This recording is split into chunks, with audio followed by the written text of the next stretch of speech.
Hey everyone, it's Alexander Robinson. Welcome to the channel, and this is my review for Alien Romulus, which is the 7th standalone Alien film, the 9th overall counting the 2 AVP movies.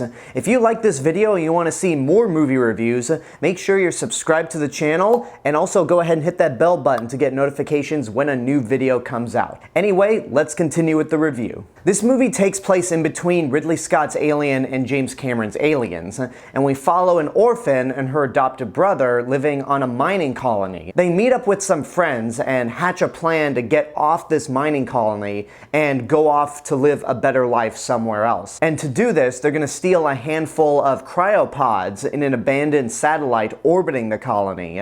But once they hop on, they soon realize that it's infected by xenomorphs. I was so nervous about the release of this film, mainly because every time we get a new Alien movie, it doesn't really deliver. I mean, Alien and Aliens are the two best, obviously.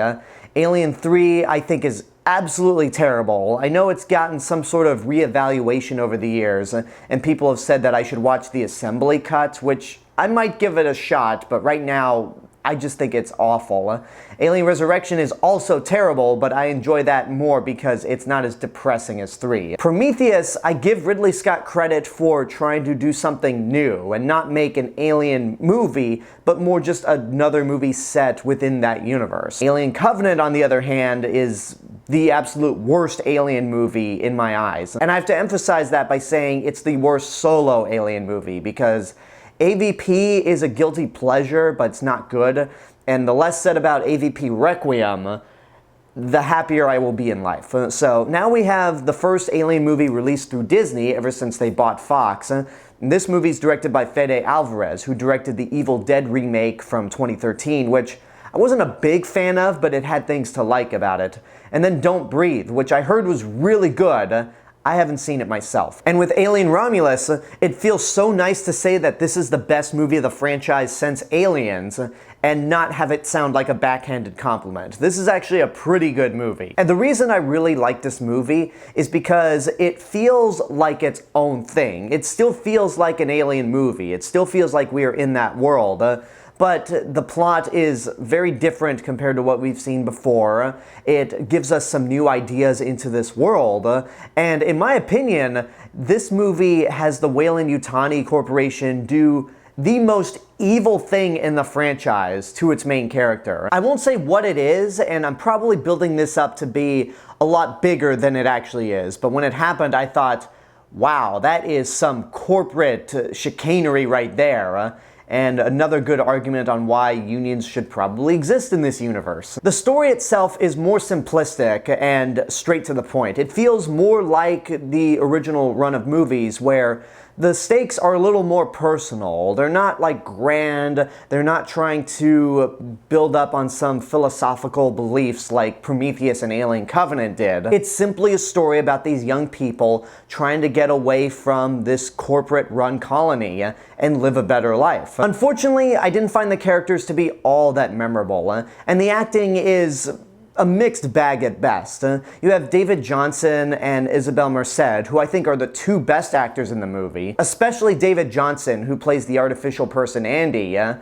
he pretty much steals the movie whenever he's on screen. Cailee Spaeny does feel a bit miscast in my eyes. I just didn't really buy her as the lead in this movie, and some of her acting can range from decent to completely wooden, so it was kind of difficult for me to buy her as the Ellen Ripley of this movie. So I was disappointed in the characters, but that being said, they do feel like real people, and I was able to submerge myself into their shoes and wanting to see them get this simple life and just live happily away from the Weyland-Yutani Corporation. And to be honest, the worst things I've said about the characters are not the worst elements of this movie.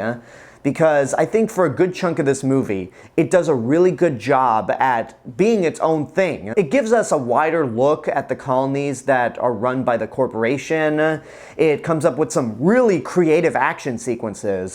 There are several scenes in this movie involving the face huggers that we've never seen before in the other Alien movies. I mean, there was that one sequence in Aliens, but this is that times 10. And it led to some really tense moments. There's some really creative scenes involving the xenomorphs and zero gravity that I thought was a lot of fun. So in terms of action scenes, horror set pieces, and world building, this movie does a really good job, which would have been even better had it not been for the worst part about this movie, the need to call back to Alien and Aliens. There are several moments in this movie where they quote lines from the first two movies, and it's just unwelcome. We all know those lines inside and out, and you're just reminding us of those other movies. You're not doing anything that makes me go, oh hey, this reminds me of this moment in Alien. No, you're making me go, hey, I remember that moment from Alien. Don't do that. And then the movie brings in an element from the original Alien that is so distracting, so off-putting that I found myself taken out of the movie whenever this element popped up. I'm not going to say exactly what it is, but I will just say Rogue One. That's it. This film also brings in elements from Prometheus and Alien Covenant, which I'm not a huge fan of those movies, but I do like that this movie did basically go, we're not going to ignore them completely. We're not going to do what The Force Awakens did and just pretend that they don't exist. Even though I think Ridley Scott being a producer on this movie, he had a say in it. Those small elements of Prometheus lead into a third act that I found to be very nerve-wracking.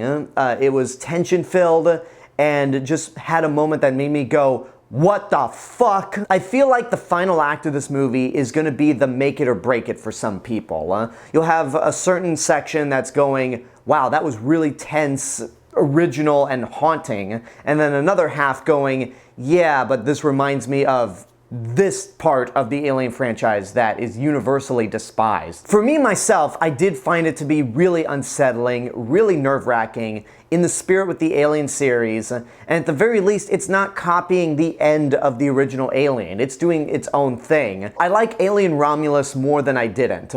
Its worst elements are when it makes those forceful callbacks and references to the first two Alien movies, because I feel like this movie, for the most part, is doing its own thing to where it doesn't have to reference those moments. And when the movie is doing its own thing, I found it to be really creative. The atmosphere really works. Fede Álvarez does a really good job with framing shots and directing these suspenseful moments. The acting is a mixed bag, and I wish the characters were a little more interesting.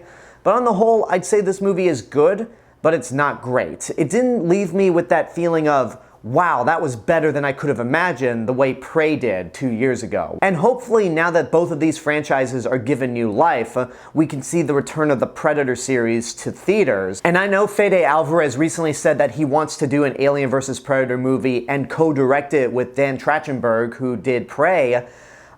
I don't think we're at that point yet. Aliens vs. Predator Requiem was a movie that's so bad that you can still smell the stench even after 17 years of release. There's a reason why both franchises split off after AVPR. And while both Prey and Romulus are great steps in the right direction, we need to see a few more standalone movies since Disney acquired Fox before I can feel confident in another Alien vs. Predator movie. And there you go, that's my review for Alien Romulus. I hope you enjoyed it. Thank you so much for watching the video and being subscribed to the channel. I want to give a special shout out to my YouTube members right here. If you want to help support the channel even more, you can do so via YouTube memberships for as little as $1.99 a month. Not only do you get early access to all of my videos, but you get exclusive content that no one else gets to see, which includes my top 5 favorite series. And just a couple days ago, I made a top 5 favorite elements from Alien video that's available for all YouTube members. So I hope you consider joining as a YouTube member on this channel. And until next time, I want to know what you guys think about Alien Romulus.